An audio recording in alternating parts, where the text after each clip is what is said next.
城市祈禱中心21天禁食禱告2026年1月21日第3天，主題：求主幫助我順服你。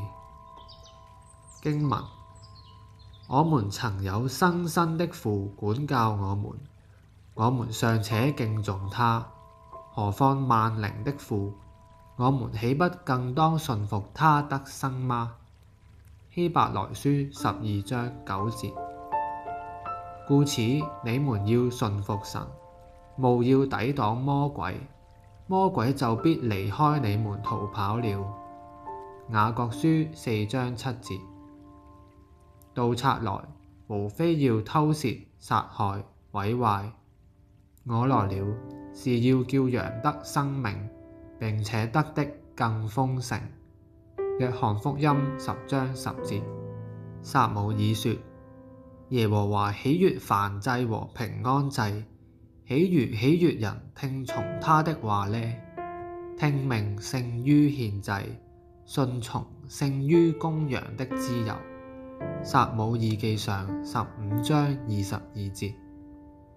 愛你律法的人有大平安，什麼都不能使他們絆腳。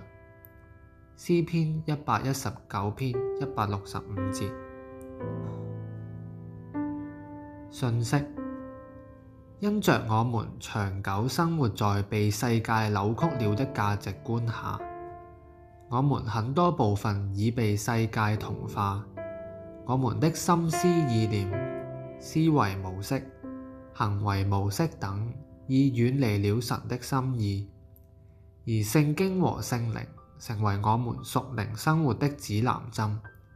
神也同時透過教會與牧者的講道和牧養去更新我們。但有否發現，我們參與教會聚會10多年也未必帶來生命轉化，反而令一些已長久返教會的肢體質疑神是否真的愛自己，心裏不相信耶穌來真的能帶來豐盛。